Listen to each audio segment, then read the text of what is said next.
typically the answer of the leader, I have no time, I have so many problems, and I have so much day to day. And I'm like, if you're going to continue like this, just taking care of your day to day, you're going to go against the wall because your people are going to just leave you. Human capital, human resources, talent acquisition. What we're really talking about is people, and people are hard to read. They're quirky, self-interested, sometimes irrational. But unless we're running a fully automated Terminator factory, we need them. So what I'm saying is I recognize the day-to-day, I recognize the pressure, I recognize crisis mood, but don't forget the other piece.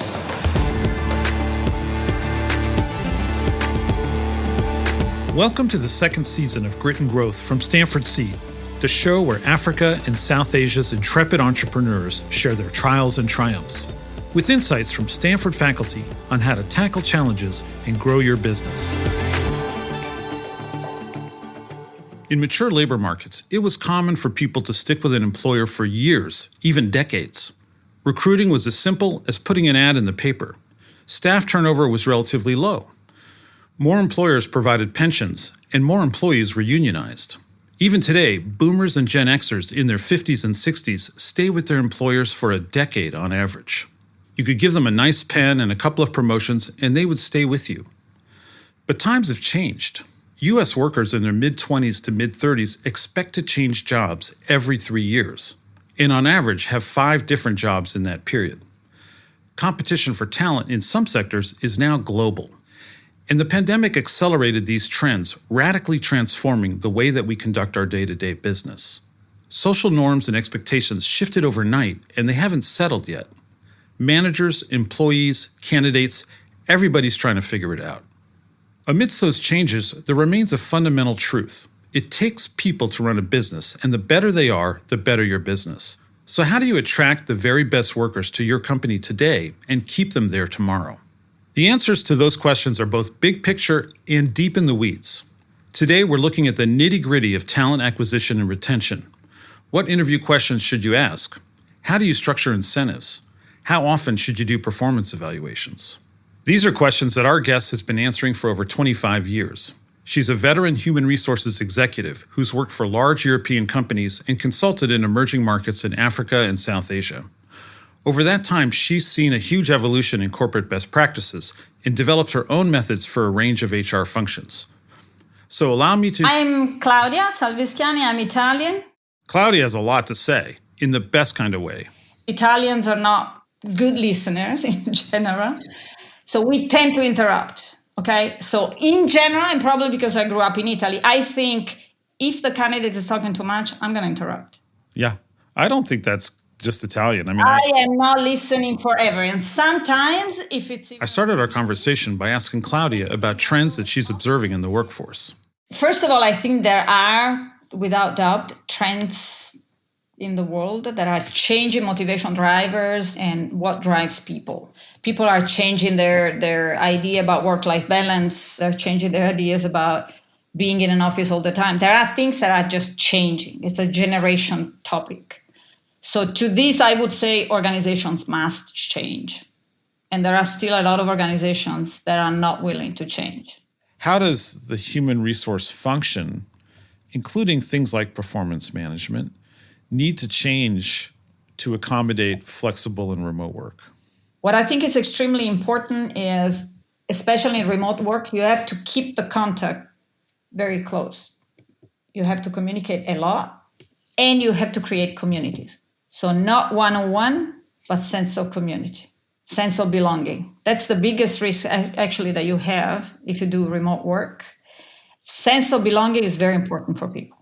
Some luminary from the tech space said that the reason why remote work has been going pretty well for the past 2 years is because we built up all that social capital and sense of community beforehand.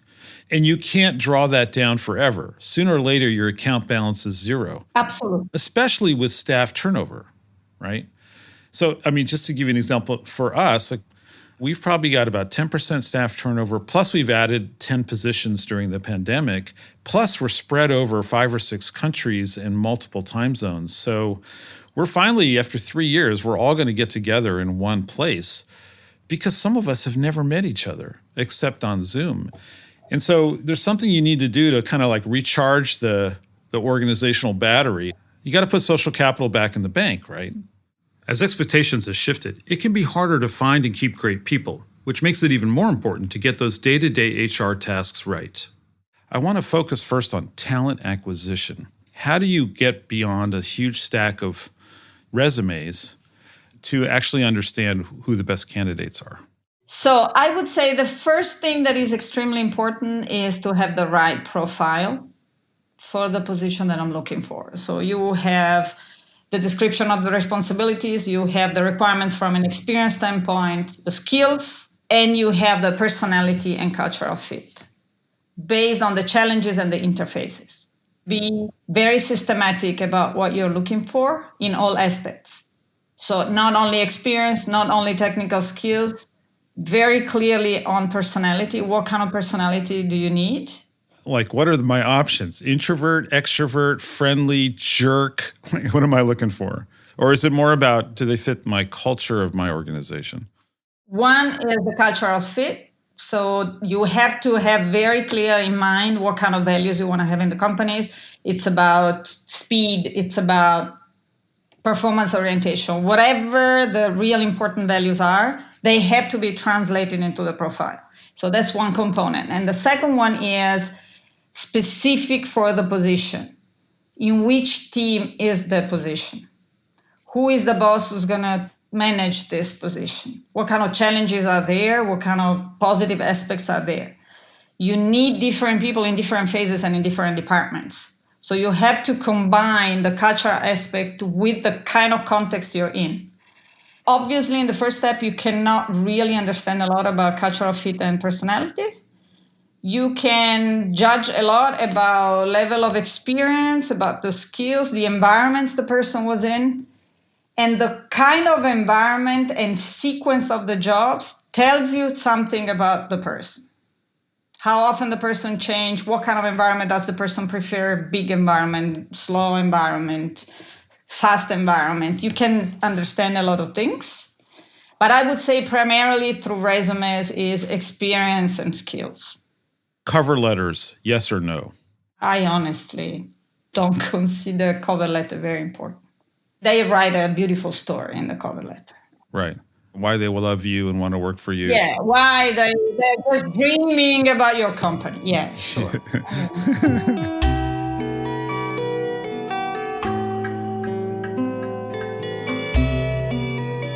While it's important to have a clear idea of who you're looking for, to ensure a diverse workforce, you also have to be flexible about what the right candidate looks like and build systems to address your own blind spots.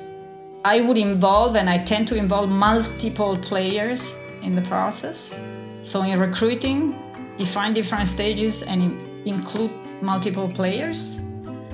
And I don't necessarily like numbers and KPIs and all these things. I mean, I think it's just measurement.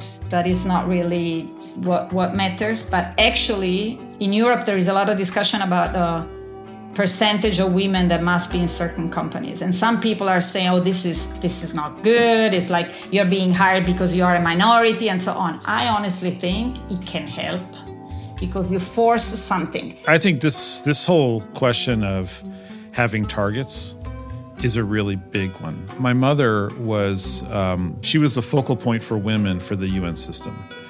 And, you know, the UN is a hidebound organization. We think of it as being progressive, but, you know, it's a lot of lifetime employees there.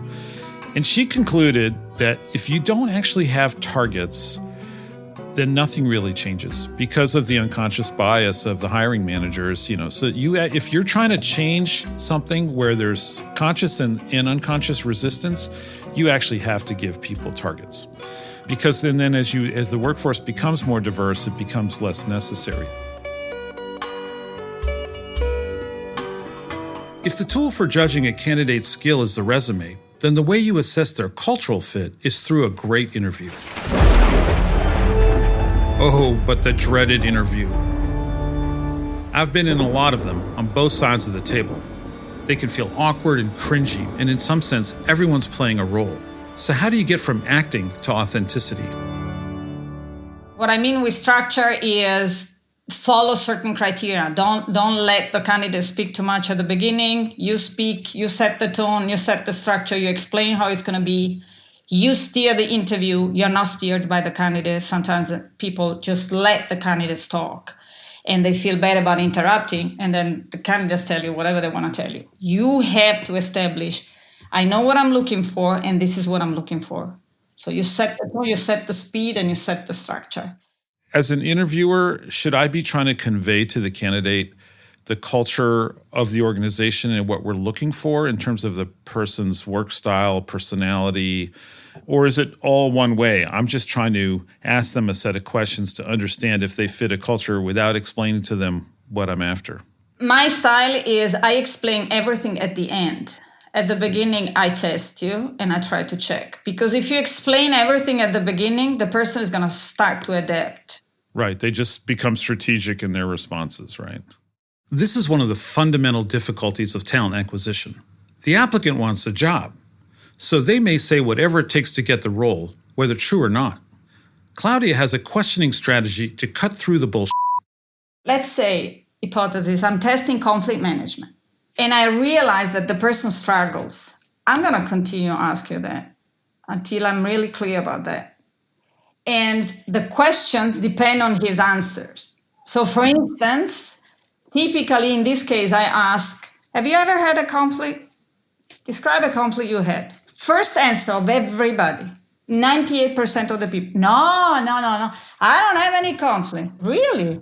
I mean, life is full of conflict, right? And you see how they react. Even in this interaction, you see how they manage conflict because you are challenging them.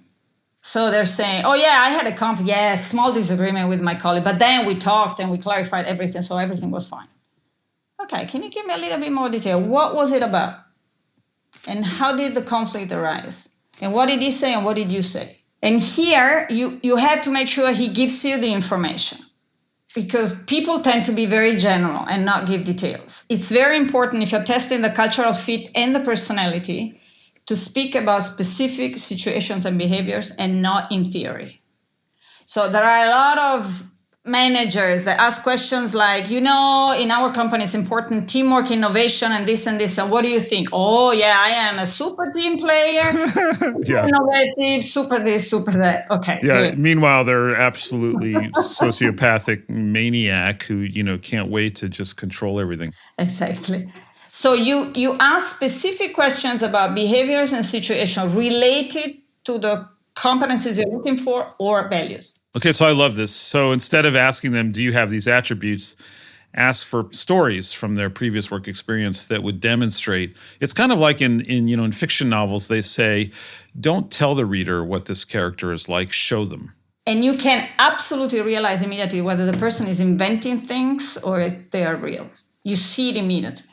With so much up for interpretation, one of the dangers of the interview process is that our unconscious biases can heavily sway our judgments. But there are different strategies for how to mitigate that.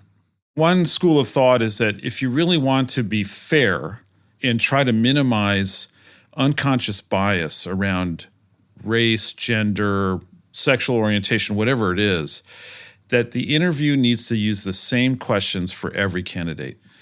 And that's important to have a baseline assessment. Do you think it's important that there be the same questions asked of every candidate to minimize unconscious bias? Not really. I honestly vary the questions based on the answers. So, for instance, I know I'm going to look for leadership. I know what leadership means or what aspects of leadership I'm going to look for. The questions are going to be different depending on how the candidates react. Now, what we have to certainly consider is that people have different level of experience in interviewing people. What I suggest very often is that people are trained in how to do interviews. What I think is you have to have the same structure, and you have to have a structured way of proceeding in an interview. And you have to have the right people in the interview. So that is what guarantees multiple points of views and multiple perspectives. When you approach interviewing this way, with a goal in mind and a strategy to achieve that goal, you can break away from those tired interview cliches. What about that classic question that you always hear, which is like, where do you see yourself in 5 years? I always thought that was the dumbest question, but Yes. The question is, why would you ask that question? What are you looking for? For instance, in nowadays environments, you don't want people who tell you, I want this and this, and I know that I want to reach this in 2 years and this in 3 years. And I'm like, yeah, right. I mean, with uncertainty everywhere, you don't even know where the organization is in 1 year, and you know already where you're going to be in 5 years. So if you're asking the question to understand how this person thinks, that's okay. But other than that, I normally ask, how do you see your future? I mean, do you see yourself in this position like head of sales for the next 20 years? You landed in sales and this is your home? Or would you say, I like the experience in sales, but then I would like to move somewhere else? So if you want to understand how the person sees the developer, is more a functional person or more a general management person or an open person, I think it can be a very useful question. okay, another one that I truly hate, but it's used over and over again, which is, tell us what is your greatest personal flaw, or what would your colleagues say is the one area where you really need to grow more? And of course, the joke is you always answer, oh, I'm a workaholic. I am too honest. I'm always saying what I think. Yeah, okay, right. I would not recommend that you ask that question because he's going to tell you what he wants to tell you. What I prefer, which is a little bit similar, is what was your biggest learning in your life? I mean, implicit is where you failed and you learned because something went wrong. As I learned in my own career, you may want to change up the format altogether for key management roles. Another practice which I learned about because it happened to me. I was interviewing for a position at a large nonprofit, and they flew me up there, and they did something really interesting, which is they put me in a room with the 5 people who would report to me. And they had a big whiteboard, and each of them posed to me a current work challenge that they were having. And these were big, thorny ones, right? Like one was, they had won a grant from a major U.S. foundation to do humanitarian work in Sudan, but in a very dangerous part of Sudan. And so the question was, should we do this thing, right? And it hit me right away. Like, they're not expecting me to come up with the answer. They want to see how I interact with them and support them through their asking questions, right? It was really, really fascinating. And we spent 3 hours in this conversation. And I was blown away, but I thought that was such an interesting and useful way to get to know, because this was a leadership role, quite a senior leadership role. So I think it was fair for them to expect that I would know how to unpack these thorny issues. What do you think of that approach? I think it's excellent. I think that it's very good when you're hiring somebody as last step to have the team see the person for both sides. The team needs to see and then you have to consider if it's an absolute no-go for the team, you seriously have to consider that. And for the person to have a feeling, what kind of team do I have? And while both sides are putting their best foot forward during recruitment, Claudia says you have to be upfront with candidates about what they're getting into. One recommendation is to be extremely honest about the context the person are going to work in. I find that sometimes people think a recruiting process is a selling process, which is partly true, but you have to be very clear about what the situation is about.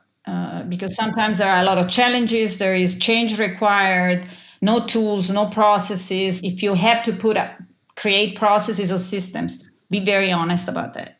I agree with you 1,000%, and particularly for senior roles, because I can't tell you, like, this has happened to me over and over again, where I'm so excited to get this job. I wasn't asking the hard questions, which is like, do you guys have a strategy? And how's that strategy going? And when was the last time you reviewed it? You're interviewing the company too. Don't be afraid to ask hard questions. And what I would expect from the person I'm asking is the honesty that you just described. Exactly. Hiring the right person is just the beginning. To make all that effort worth it, you have to keep them, and that can be even trickier. So how do you keep your employees from scrolling job boards in their free time? You might think that the answer is just higher pay. And while money plays an important role, it's not as simple as higher salary equals loyalty. It's a complex topic, compensation. I think it's an hygiene factor. It has to be adequate. So the person must have the feeling I'm being paid fairly, based on my experience, based on internal equity and external equity. These elements must be there. But you are not keeping people with the money. You're just postponing.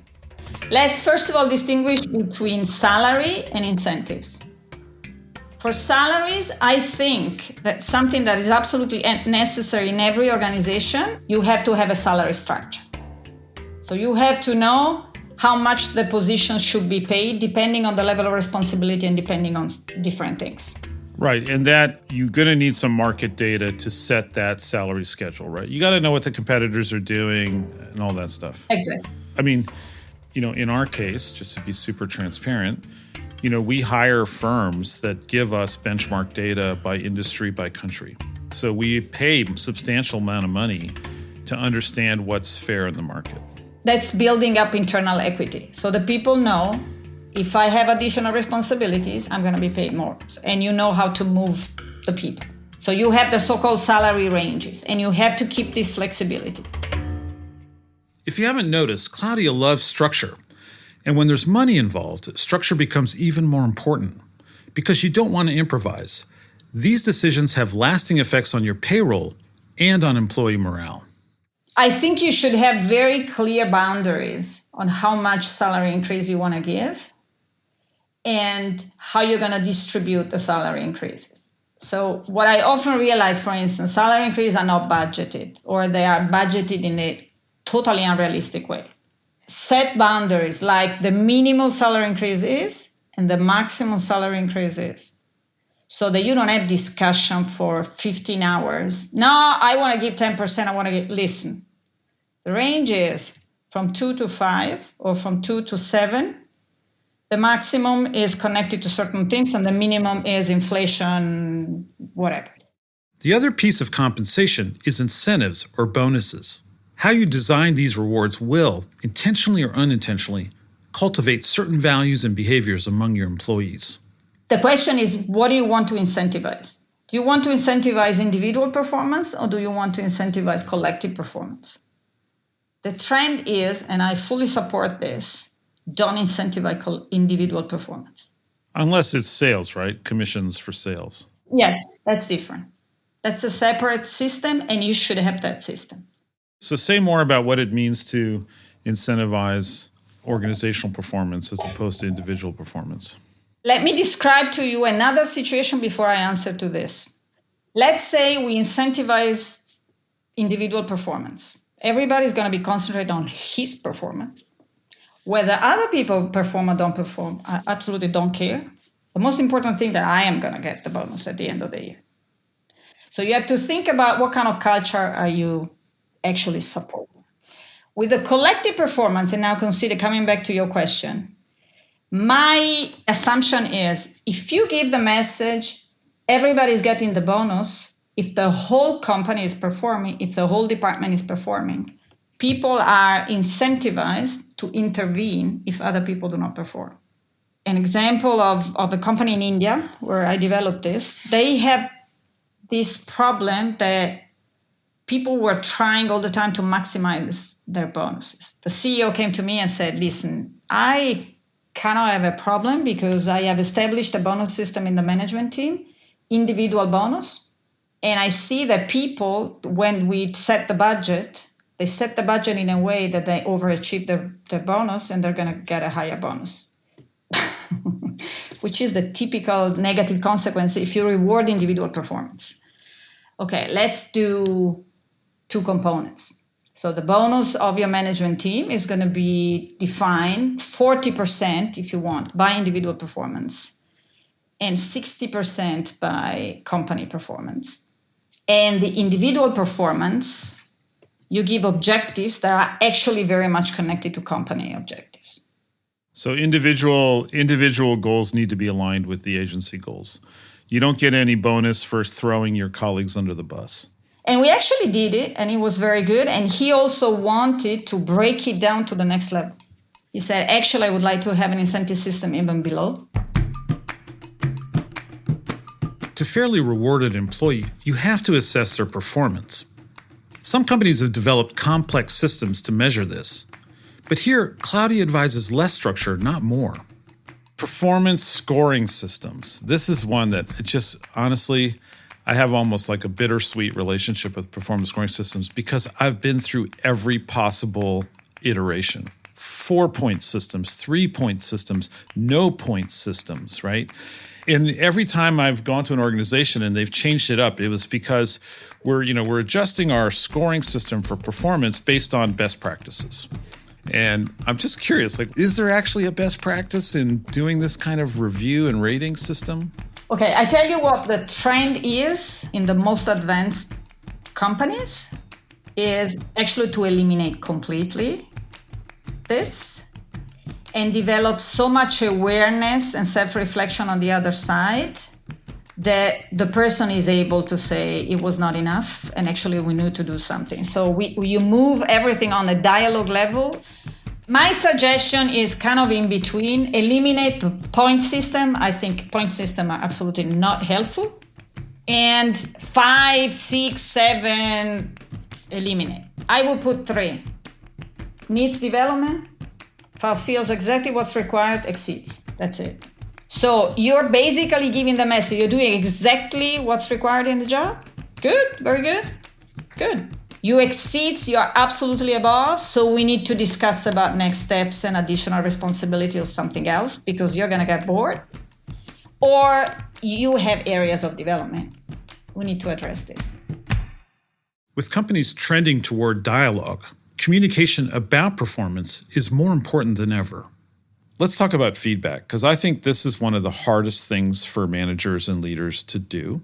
And one of the most important ones. And so with the many companies you've worked with, what are the classic problems you see in their feedback process? I have much more problems and resistance with the management than with the people. The people are so happy to have this process. So typically the reaction, they feel valued, they feel seen, they feel they are being considered. They feel they have a platform where they can say what they need. They love it. Manager, I don't know if I have the time and with this person is difficult and I know the person, we don't need to discuss about this. That's fascinating because I think, the reason why sometimes managers resist this process is because they don't want to deliver bad news or harsh judgments. Because they're worried about how the person's going to react, right? You have to be able to deal with that situation. It's avoidance. The reason why feedback process don't work is because people avoid it. If you can't be bothered to have the hard conversation with a staff member, it's actually a sign that you don't value them. This is what I was trying to say. People feel so valued when you give them feedback. Really. They're happy. The other practice is that this conversation should be an ongoing conversation, not an annual conversation, right? And so some companies try to mandate a midterm check-in, right? Because at least it's a little bit better than just once a year. But in an ideal world, you're able to have honest conversations about what's going well and what's not with concrete examples when they happen. That's the other thing I think is really important is to go back and reflect on something that didn't go well 8 months later. You're not actually helping your staff, right? You're leaving them out there for 8 months, and then you're saying, I was not happy with how that went. That's actually terrible management. This, exactly the frequency. Actually, when I introduce performance management in the companies, I say do quarterly check-in. Quarterly, just quick check-in. You don't have to go through the whole form and say, so how's it going? I saw some improvement here and here. Do you remember we discussed that and that? I saw this and this. I'm seeing this and this. How do you feel? You feel like you're more supported now and so on. Just quick check-in. And by the way, this is what keeps people in the companies. It should never be a surprise, right, to either party. What do you mean my performance is unsatisfactory? How could you say that? If that's the conversation you're having at the end of the year, then you weren't doing your job as a manager. Performance management is should be much more future-oriented, not past-oriented. Where do we go from here? How can I support you? What can I do? What can we do? It's a dialogue.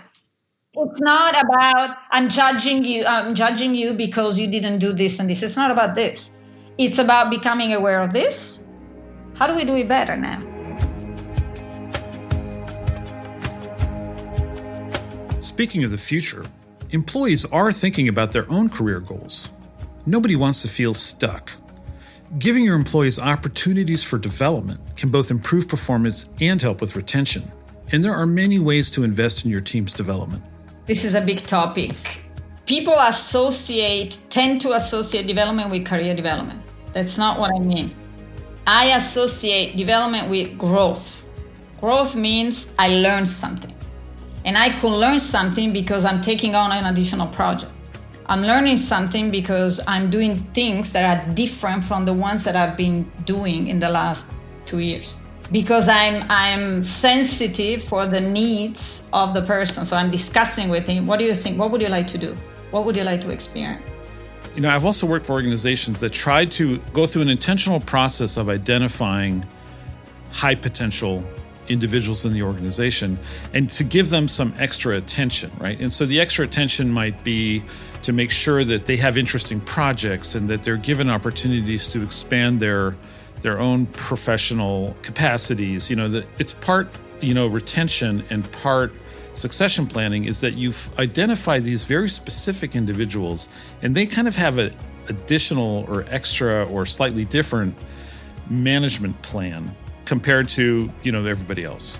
And rotation, honestly, even in small companies, many companies say, I cannot develop my people because I'm small. Rotate people. Let them change roles.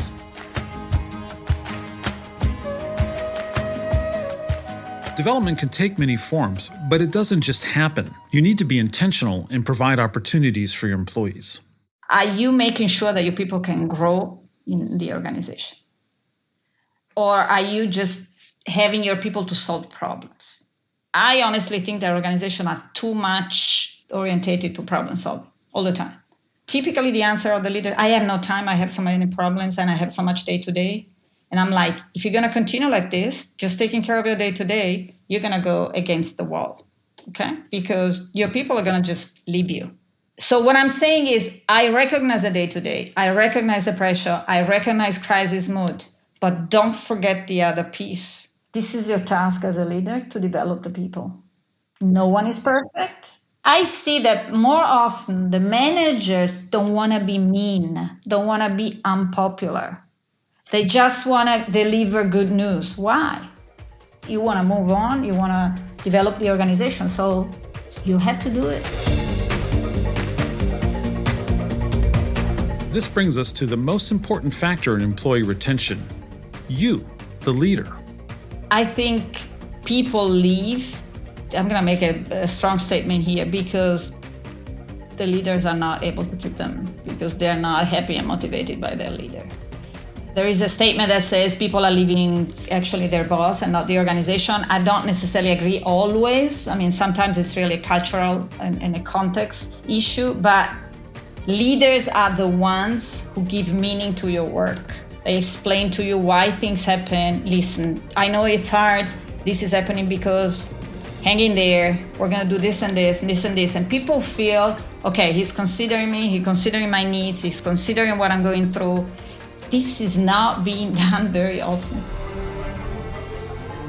I just want to highlight what Claudia said. People leave bosses, not companies. Leaders and managers have a huge impact on their employees' day-to-day experience and how they envision their future at that company. Good leaders take that responsibility seriously. You know, the attitude normally in many situations is, yeah, Claudia is a super change agent, HR super change function, but you change the others. You don't change me. Right.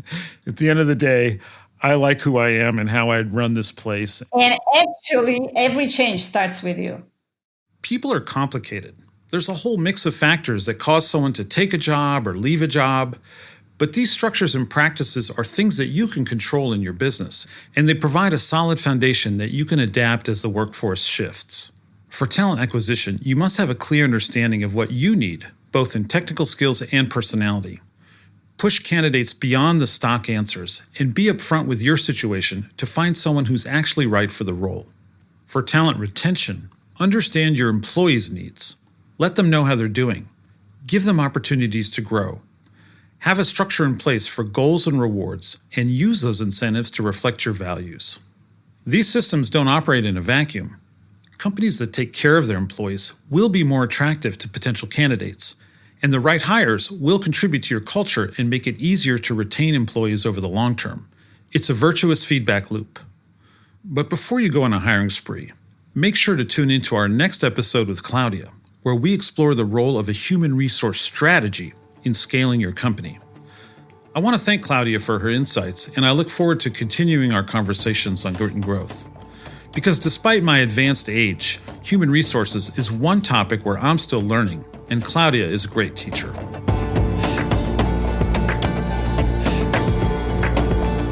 This has been Grit and Growth with the Stanford Graduate School of Business, and I'm your host, Darius Teeter. If you like this episode, leave us a review on your podcast app. It really helps us to share the stories of these incredible entrepreneurs with as many people as possible. To learn how Stanford Graduate School of Business is partnering with entrepreneurs in Africa and Asia, head over to the Stanford Seed website at seed.stanford.edu/podcast. Grit and Growth is a podcast by Stanford Seed. Erica Amoake-Ajay and VN Virgin researched and developed content for this episode.